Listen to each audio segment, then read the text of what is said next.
And then the other thing I wanted to talk about is the discomfort you may feel today, a sort of agoraphobia, not just the fear of open spaces, but a fear of an open universe, right? That you never thought about questions this big. You know, how could we impact everybody on the planet? You probably never thought about that. Yeah. So in the past, Peter Diamandis, who's one of the founders and executive chair of Singularity University, the X Prize, International Space University, lots of entities like that. He was always talking about your massively transformative purpose, MTP, and that is how to positively impact 1 billion people. And you always had the impression that that was the limit. I mean, 1 billion is a lot of people, but so I've sort of raised the stakes 8-fold by saying, how can you impact 8 billion? And of course, that then gets beyond what you yourself can have the intellectual property for, right? You can't create a mechanism to impact everybody on Earth and patent it and control it and so on. And you can't have branding, you know, uniform branding, like everybody in the world who's impacted sees your brand and they, yeah. No, there'd be nothing like that. So it's rather than that, what is being branded are the videos promoting something, which then many people can sign on for and actually do. So the idea comes from you, but the action is done by other people around the world who can then make money on it, get IP. Well, this is the way I'm going to do it. And, you know, I have this new way of yeah. So it's a different way of thinking, just like presenting using Zoom background. So when you think about that, you'll immediately think that'll never work. Why won't it work? Well, because if you have a PC, you never realize that your life is only 11/15 as good as it could be if you had a Mac, because on a Mac, you have a choice of 15 backgrounds, and on a PC, you only have 11. You never have more than 11, and the pictures are also not as vibrant. Like the reds aren't as red and all that kind of thing. Everything's kind of muted on a PC. But either way, then you're thinking, I could never give a presentation using Zoom backgrounds because I've fallen in love with these special Zoom backgrounds. And I don't want to delete them in order to give a presentation. But did you know that the best presentation ever in our technology and future of medicine course was by our former Dean of Arts, Leslie Cormack. And I thought she was so inadequately prepared. She came in with a slide set of only 8 slides. And I thought, oh, this is so terrible. She obviously put no effort into this. And then she gave the best talk ever. You can watch it today. And not only that, but what's kind of cool from a kind of, self-interest of what you think about when you look in the mirror, is she pointed out, and it's absolutely true, that what she looks like on that video is so much better than what she ever looks like in real life. So not only is the talk great, but the person giving it is actually beyond reality. You know, like her face is better, everything's better than if you meet her in real life. I need to get this background. This sounds amazing. No, we just had very good lighting. A lot of sort of videographer types were working with us at that time. We had really 3 different people doing video cameras and lighting. there's almost more focus on that than the science of what we were talking about at that particular time in the course. So she represents the proof forever that if you have 8 slots free, I mean, if you look at your grid of Zoom backgrounds, and if, like on a Mac, if you have 7, these are your backgrounds that you really love, and you're not going to delete them ever because you remember when people say, oh, it's a great background. But then that leaves you with 8, where you can put in things specific to the topic. And so like the topic that we're talking about now, so is using narrow AI. This is a depiction of narrow AI along the lines of the solution of protein folding, which occurred in the last year. So it began to occur in 2018. There was some progress made, but basically toward the end of 2020, protein folding was completely solved by computers. And it's something that could have never been solved by human beings on their own. It's just too complicated. And so therefore, it's similar in complexity that all the other big problems that we have, global warming and nuclear war and male against male aggression, you know, those are things that we humans, not only can we not solve now, but we can sense that with our own intrinsic capabilities, we can never solve those things, but they're no more complicated than protein folding. So narrow AI, which doesn't threaten us the way general AI would, this is an AI that just does specific things, right? And so it can solve these big problems for us. So this is the article in Nature about this big thing, and it's an Edmonton success story because it's a DeepMind project, and as you know, DeepMind is headquartered in Edmonton and London, UK, and it's called AlphaFold. So DeepMind AlphaFold is the entity that solved protein folding in 2020. So that then means that this kind of stuff, protein folding, the complexity of it, if you use classical physics and say, well, I wonder what it's like for that protein to fold, you can calculate by classical physics, it will take longer than the time between now and the heat death of the universe for the folding to even occur, you know, because how can the molecule figure out what to do? So it's a good example of a quantum effect, quantum biology, right? And so only through quantum effects can you explain how these proteins can fold so quickly, right?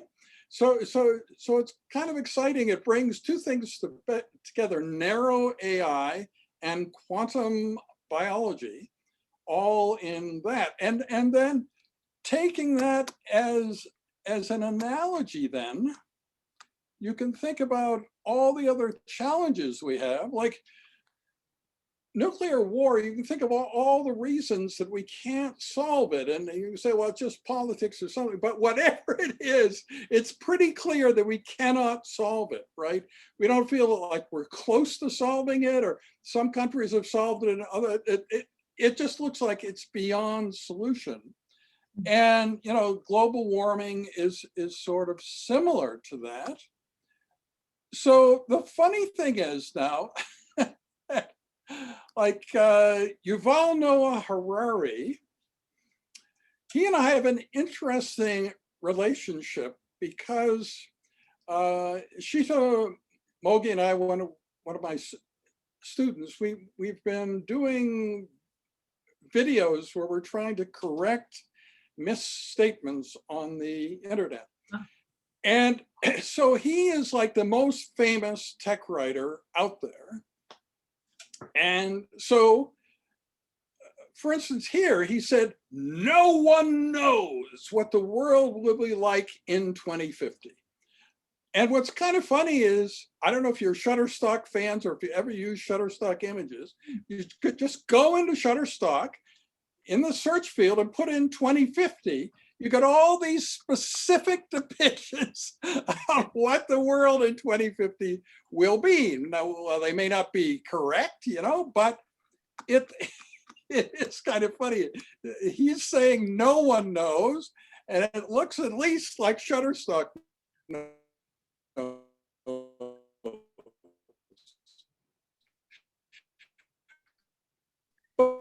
But these, right? So if humans try to this ourselves, then in 2050, the world will be made up of deserts on the land and an ocean full of plastic, right? A very appealing world. But that's probably not going to happen, because all we need to do is create a narrow AI entity that's as good as the one that did the protein folding, and put it on this problem and ask it, well, what should we do? We humans don't know. So Yuval Noah Harari's idea that humanity has no narrative, that we used to have a story and now we don't have a story anymore. We're looking for a story. And who can figure out what that story is? That's not quite the right question, because it suggests that the story we're looking for is just a story about what human beings will do and what human institutions will do. And I agree, if you look at it that way, there is no solution, there's no story. But if you incorporate narrow AI and AI in general, as Rich Sutton, who's the most prominent AI person here in town, and quite prominent in the activities I've been talking about here, he says that we should treat sentient AI as equal, include them in our circle of empathy and all that kind of thing. It's another way of thinking about the future. But it could then be a very positive future where there are no problems we, combined with AI, cannot solve.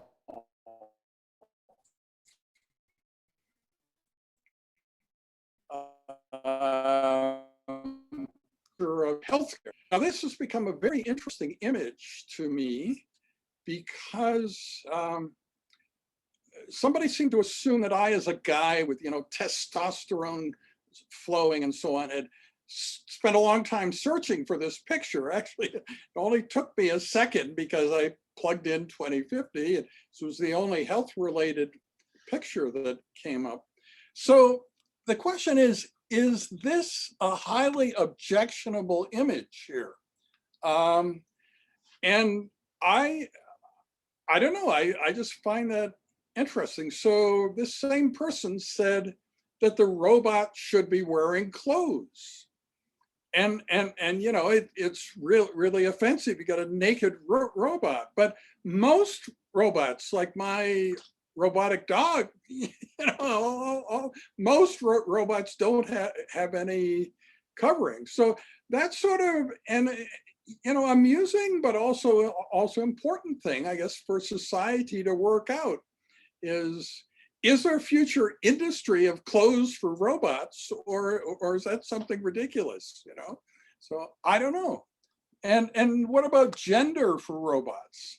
So is it important that robots have gender? Is it part of robot rights? Or is it just a kind of irritating detail for them, that they could care less and it just creates problems? I don't know the answer to that. So getting back to the idea then of using protein folding as an analogy, and assuming then that incorporating narrow AI, there are really no problems we can't solve. that's a very positive world. And so the fact that there's not going to be catastrophic nuclear war and rising level of the oceans and increased pollution and decreased oxygen, increased CO2. None of those things will happen because narrow AI will figure out how to fix those problems. Can I jump in with can I break things up with a question? What? Can I break things up with a question for you? Yes, sure. Yeah. So you mentioned stuff like narrow AI is going to solve a lot of these problems, Right. but how likely do you think it is that people are going to accept the solutions of that AI proposes, given that, there's like a sizable chunk of people that are distrustful of AI? Well, but I think with two of the three problems, I'm quite confident that we can get over the politics, that people will be able to see, well, obviously this AI solution is something no human could have thought of, but is a way to absolutely make sure that, nuclear war doesn't occur or that global warming doesn't keep on going. The male against male aggression is different, isn't it? We have less of an idea of what the solution is there, and it's more in the fantasy world, right? It doesn't mean that it's not important. It just means that I can't think of a lot of practical ways to make that happen. My idea is that there's this unseen force that just gently separates the two men who want to start a fist fight or something, and that it happens uniformly everywhere. But I don't exactly understand the technology that would do that, right? So that I agree that I'm a bit weak on that component, but the other two I think should go fine. I can't imagine that it would be a winning argument that, yeah, I understand if we allow nuclear war that maybe humanity will end, but I don't trust AI and therefore I don't want to do it. I mean, that's probably not going to be what the final outcome will be. So what do you feel about talking about something this big? Does it feel uncomfortable to you? Because then I want to ask you also about the other thing we have discovered, which is timeless content. And people seem to be quite varied in their opinions about that. I honestly think some people think it doesn't matter at all, that whether it's timeless or not, they'd never watch old content. Even if it's just as good as the new content, they just wouldn't watch it. It's a thing with them. They admit that maybe 1% of old content is still watchable, but they're afraid that by trying that out, that they'd encounter the non-watchable, deeply flawed old content. But so what do you feel about talking about impacting everybody on the planet? Does that just seem like a stupid idea, or is it inspiring to you? Or I'll take a stab at it. I mean, it's so far beyond what I kind of the level I interact with on an everyday basis. For me, talking about large scale things is like, either hundreds of thousands of patients or tens of thousands of patients in a trial or in a population cohort, and that's kind of my big stuff, right? But to go to the level that you're talking about going beyond even impacting 1 billion people, I mean, that's way beyond what I think of, but I think that's a good thing. I mean, why not push your mind to things that you don't feel so comfortable about being able to define or put a boundary on, or be able to process, like you said. Like, there are problems out there that are beyond what humans can consciously solve. Now suppose that by analyzing these timeless videos that are 10 to 12 years old, that don't contain any inaccurate information, that don't contain any themes that are not still interesting today, that you honestly can't tell that it was done 10 to 12 years ago. It seems like it could have been done yesterday. Suppose we found a way to more reliably keep doing that, keep doing timeless videos. Is that something good we've done, or is it completely irrelevant? Do you think the world is such that everybody thinks now that maybe videos have like a 2-year half-life? And that's true no matter what they contain, right? That's like we're 2021. Well, no one would spend time watching a 2018 video, you know. So yeah. So what about timeless content? It seems to me, from a kind of ethical point of view, and there's something wonderful and pure about timeless content, right? We all think we can identify some things that really are timeless content, you know, like Rumi poems from, I don't know, Rumi was a long time ago and stuff like that, right?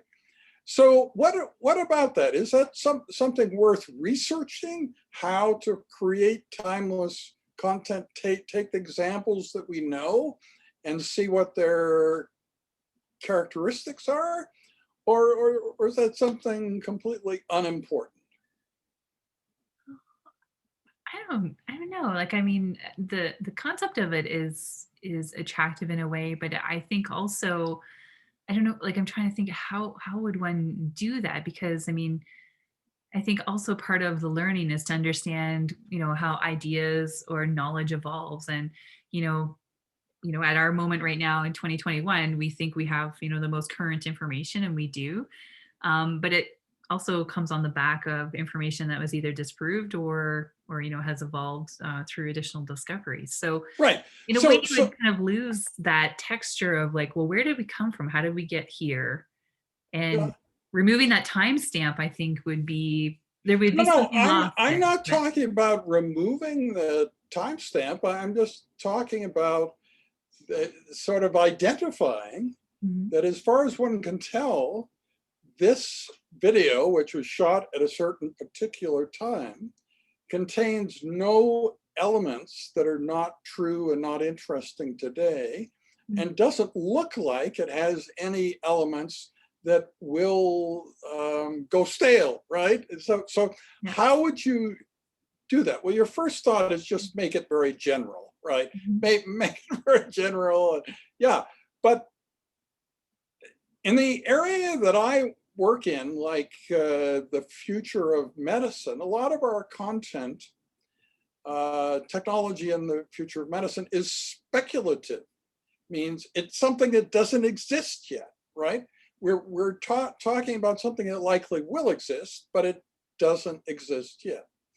So if the time course of that thing is like 15 years or longer, then if you do a video that mentions it 10 years ago and now, it would seem kind of the same, because it hadn't happened 10 years ago. It still hasn't happened now, but it's predictable that it will happen, right? So yeah. Oh, so it seems to me that what you're saying is that, you know, to make something more timeless, you'd want it to be more abstract as well. Like you create these videos of content that's, you know, not very necessarily in context with the time, but B, it's drawn off of like a bunch of principles. So if you're talking about the future of medicine, creating a piece of content that's something like, you know, let's create a video on the base role of the healthcare worker in any form is to improve the welfare of someone, and that is something that is timeless, right? But you'll find that the example video isn't like that at all. And it's a lot of specific things, like our existential risk video from 2011 has a lot of details of, you know, nanotech and AI and all those things, but they're well-known, accepted details and kind of with interesting visuals.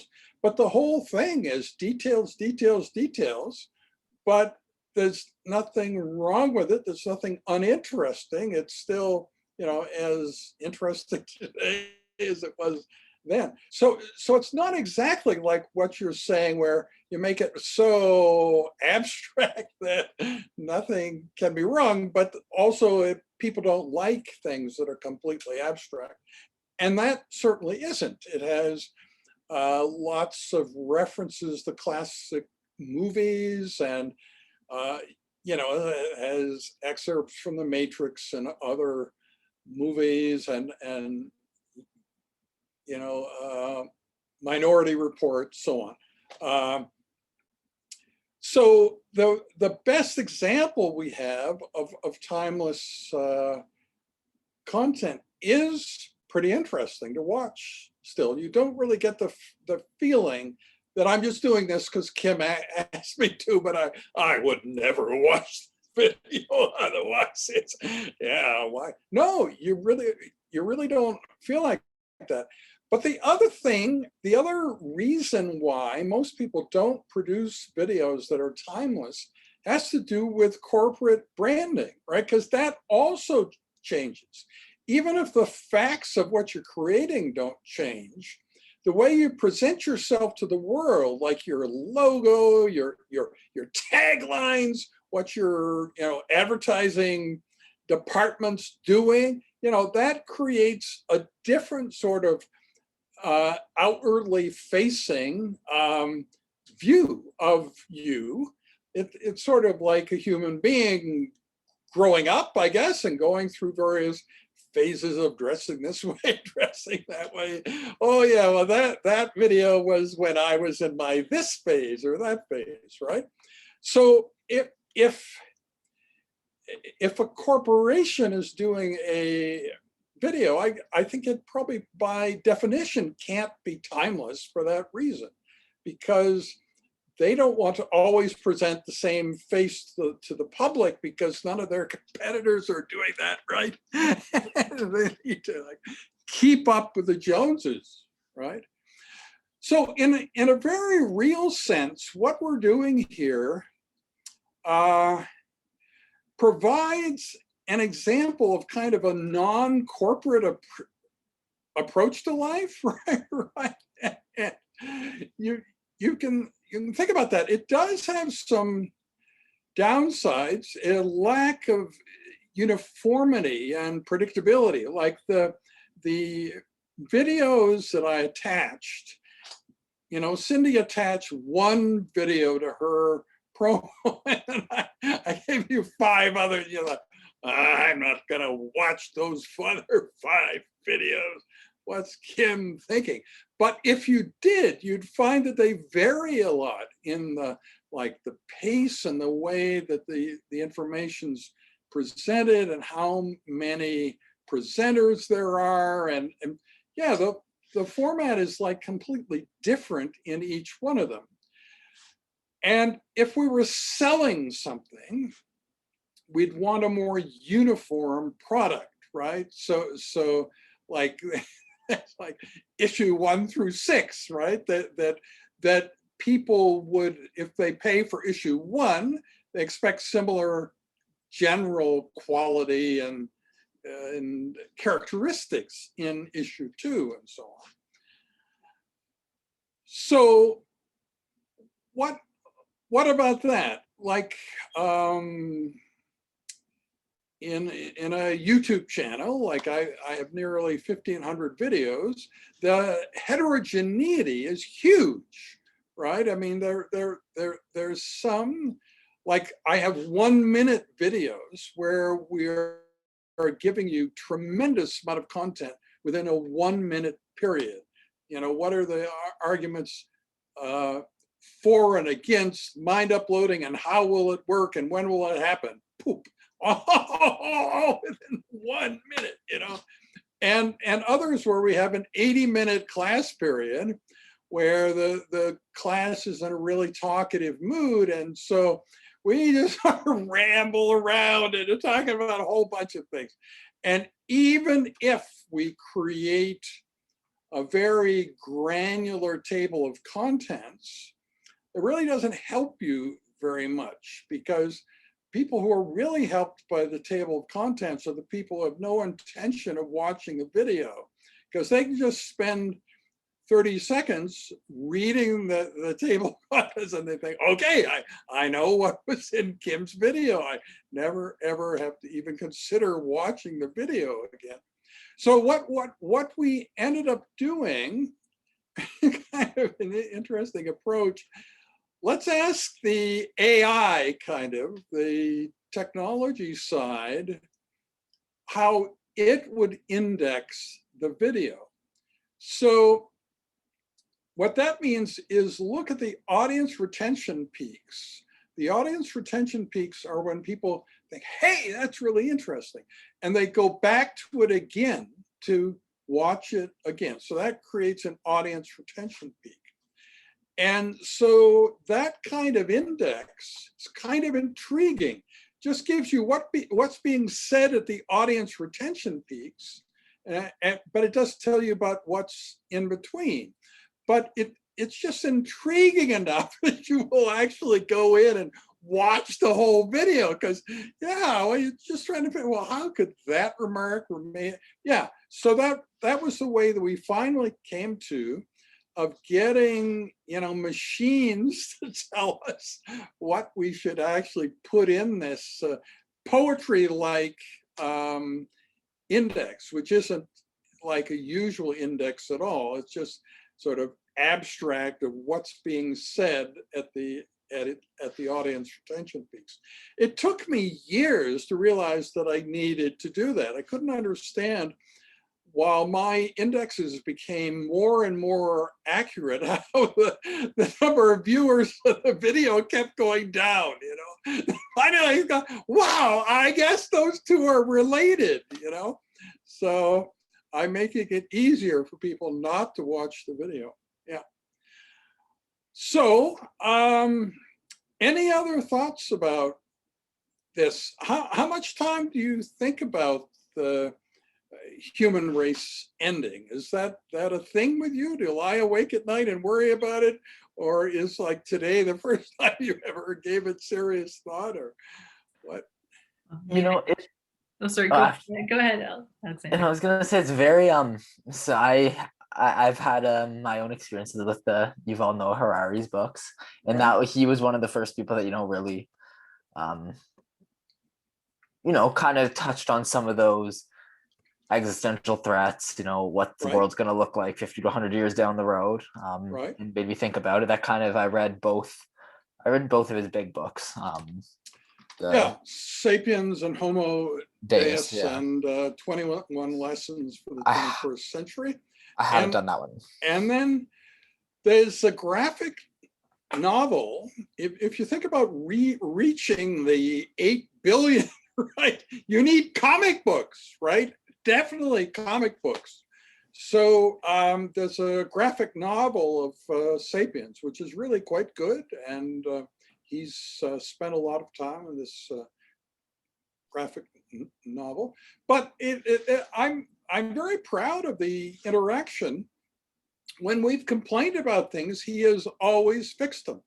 And the same is true of the Finnish government. You would think that the government of Finland, why would they care what Kim Solez thinks, right? Or, Ashita Mogi. I mean, why?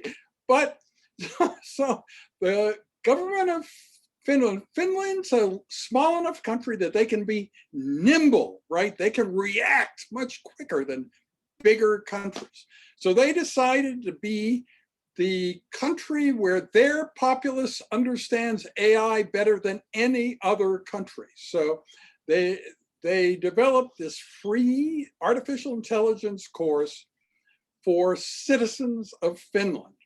And it had exams and all this kind of thing, and you could get a certificate.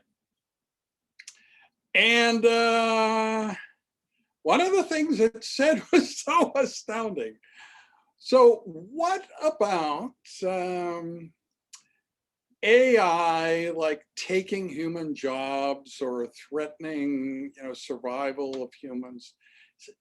Don't worry about that at all. The government has you covered. You realize with self-improving AI, they will need human permission for each improvement step. And so we'll have a committee that will say, okay, the self-improving AI wants to improve itself from here to here, and we'll consider it, say, yeah, but we have your back. We will make sure that nothing happens that threatens your jobs or livelihood. There's not a computer scientist in the world who believes that's what self-improving AI means. So anyway, Ishita and I did a video about that, and the course is publicly accessible, and the entire text that said that we have your back, and every self-improvement step requires human approval, that just completely vanished within a few days after our video, which was really cool. And I don't care how many steps it took, and like it is true that like the prime minister is promoting the course and so on. I don't care if it was him that watched our video or some lowly functionary who finally had the thing rise to the top. We better change this, this doctor in northern Canada is complaining. Yeah, but anyway, that was cool. And so the first encounter with Yuval Noah Harari, and this is the whole thing behind, like in my office now, I'm alone in terms of biological humans, but I have 17 cardboard cutouts of the students from last term around me.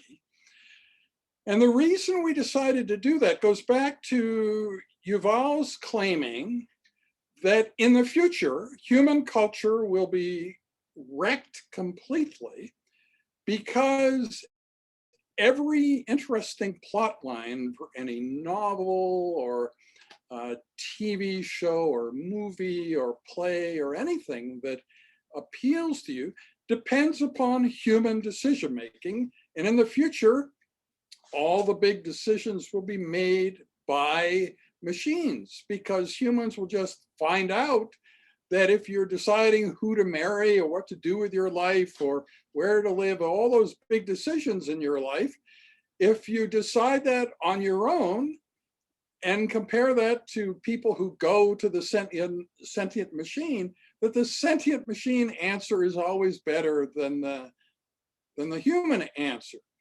And so human culture will be wrecked.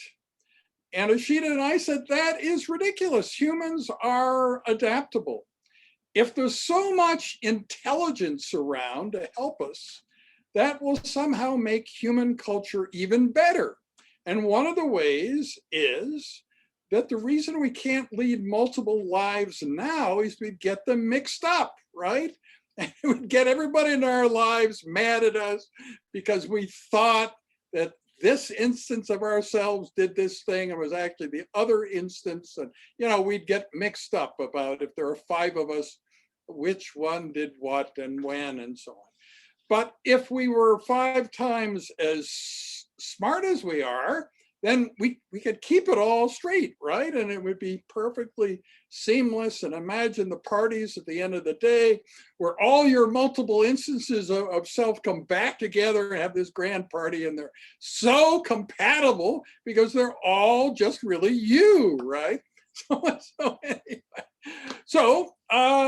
Yuval changed. So he'd been talking about human culture being wrecked, and then he began saying that it's a work in progress. We don't really know what's going to happen, but humans are adaptable, and probably it will turn out okay, which is what we said. And the other thing was that when he presented himself, like he'd start an interview saying, I'm just a historian. It's my role to point out the dangers. I'm not supposed to provide solutions. What a stupid way to begin, because everybody's looking for solutions. Well, you obviously could suggest solutions. Are you saying that you could, but you're not going to? Why? But that, And it wasn't even true, because in every single video he was suggesting solutions. It's just in his introduction, he said, I'm just a historian. I'm just pointing out the dangers. So anyway, we complained about that and he stopped saying that. So anyway, yeah, that's kind of cool. But there's no reason that the Finnish government should keep paying attention to us, because it's not a sort of an ongoing thing. They had this big flaw in their program and they fixed it. But the funny thing is, it isn't just a marginal victory. So you say, oh, Kim and Ishida talk about the success of their videos, but really you can't find any evidence for the other side. I mean, the fix was so complete. You can't find any evidence that the thing we were complaining about was ever there.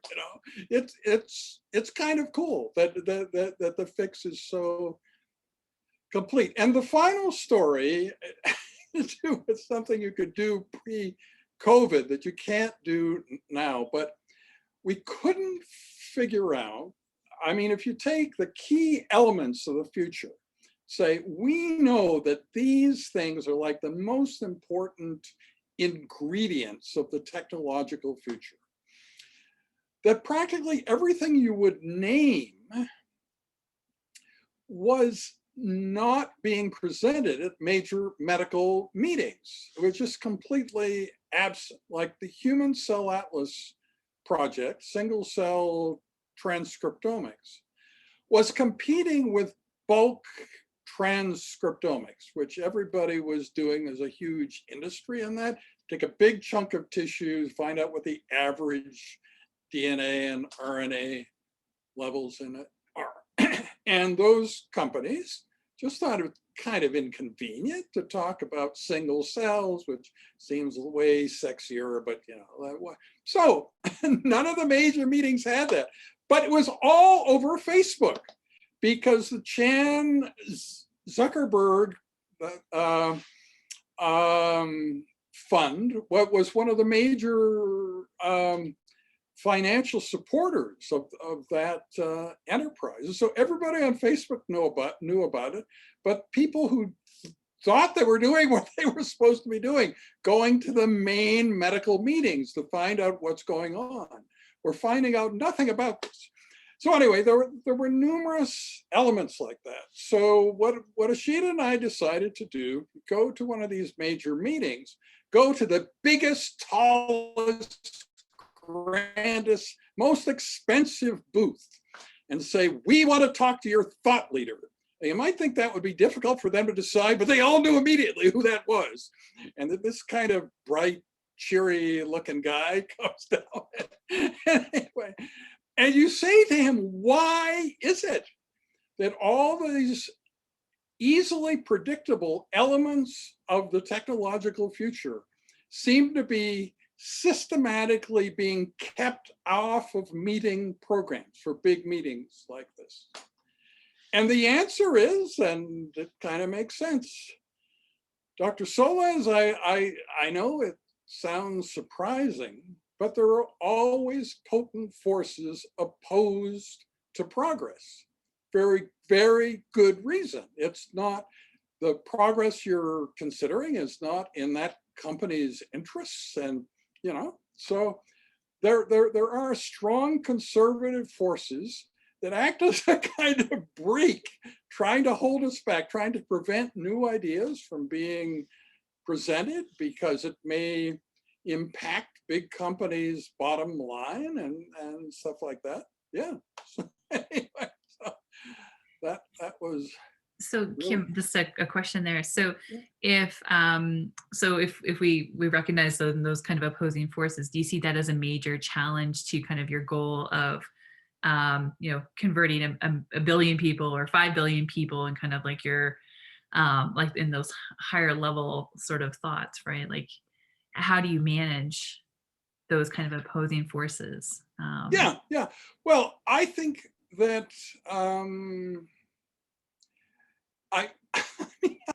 I I don't want to overstate how much the individual can still do, but all I can say is, like, we complained about the fact that the Human Cell Atlas project just wasn't getting any airtime at the major meetings. And within a few days, one of the big leaders in single cell transcriptomics work became the head of the program at one of the big medical meetings.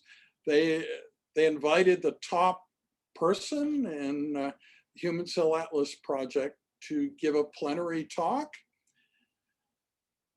But at that meeting, there were 5 plenary talks, and the advertisement for it before the meeting listed 5 names, but only 4 subjects. So the other 4 people had subjects and so on, but they couldn't bring themselves to utter the phrase single cell transcriptomics or Human Cell Atlas project. So right up until the moment of her presentation, the advertising gave no information about what she was going to talk about. So then to your kind of like the overarching kind of theme that I'm thinking about, right? So it sounds like narrow AI or going beyond that will help strip away those kind of opposing forces such that it's really the best ideas win, and best is a far less, I guess, individually, value driven definition.